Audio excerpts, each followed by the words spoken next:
So your type anime channel में आपका स्वागत है। तो इस वीडियो में हम एक स्टोरी को रिवील करने वाले हैं।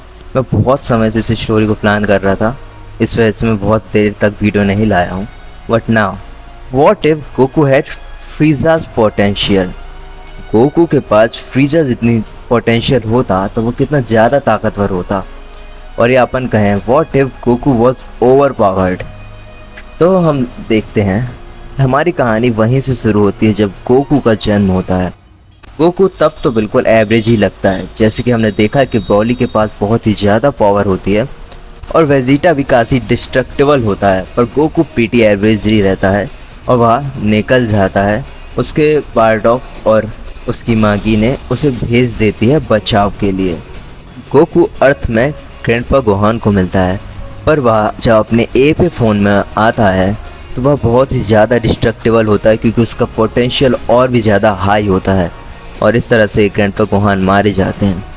पर गोकू अपनी ट्रेनिंग को नहीं रोकता है, वह लगातार ट्रेनिंग करता जाता है और हम देखते हैं कि गोकू को भी नहीं पता है कि उसका पोटेंशियल कितना हाई है, ना ही उसे पता है कि वह एक सयन है, पर उसका पोटेंशियल भी वह नहीं जानता है और वह लगातार ट्रेनिंग करता है और स्ट्रांग होता जाता है।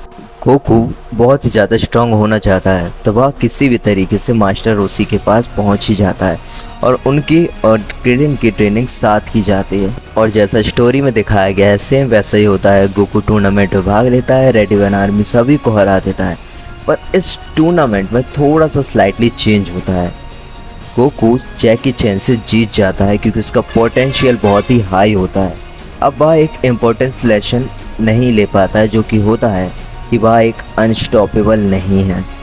तो वह सोच लेता है कि वह एक अनस्टॉपेबल पर्सन है और वह बिल्कुल ही अपनी पर्सनैलिटी को चेंज करेगा।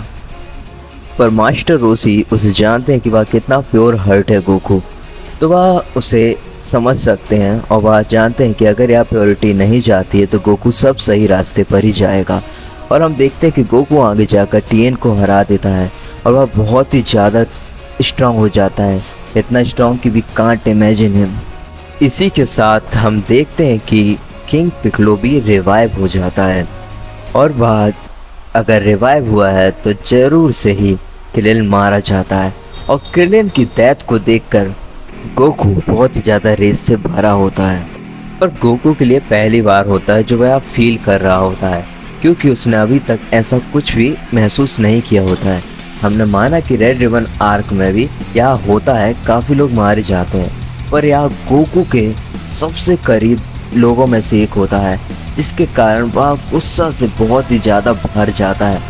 और फिर हम देखते हैं कि उसके चारों तरफ एक गोल्डन सा ऑरा आता है, सब कुछ डिस्ट्रक्ट होने लगता है आसपास और फिर थोड़ा सा धुआं हटता है और हम देखते हैं कि गोकू के बाल गोल्डन कलर के हो चुके हैं और स्पाइक से भरे हुए हैं। और हम देखते हैं कि गोकू सडनली एक ट्रांसफॉर्मेशन ले चुका है, उसके आँखों का कलर भी चेंज हो चुका है।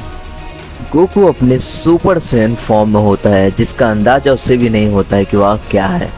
पर हम देखते हैं कि गोकू निम्बस को बुलाता है, पर वह उस पर राइड नहीं कर पाता है और वह बहुत ही ज़्यादा फ्रस्ट्रेट होता है और अपनी एनर्जी फ्लो करने लगता है। वह अचानक से उड़ जाता है और वह देखता है, उसे पता चलती है कि इस पावर के साथ वह उड़ भी सकता है और वह सडन उस मॉन्स्टर को अटैक करता है, जिसे हम किंग पिक्लो कहते हैं।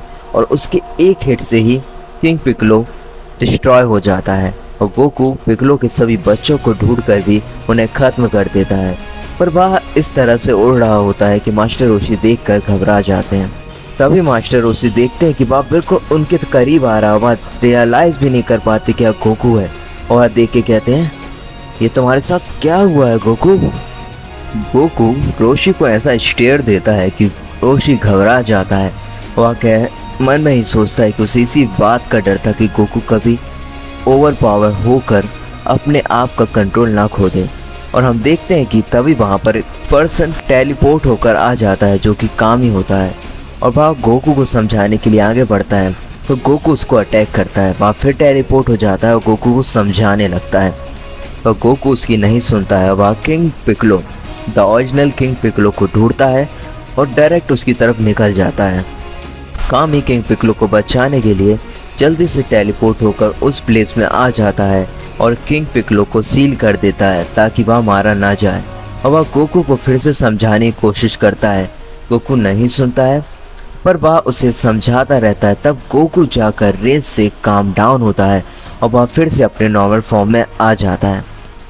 अब हम देखते हैं कि नेक्स्ट वीडियो में गोकू काम डाउन हो पाएगा या नहीं, या फिर वह फिर से उनके अगेंस्ट जाकर उन्हें डिस्ट्रक्ट करने लगेगा। तब तक के लिए चैनल को सब्सक्राइब कीजिए एंड वीडियो को लाइक करिए। Thanks for watching.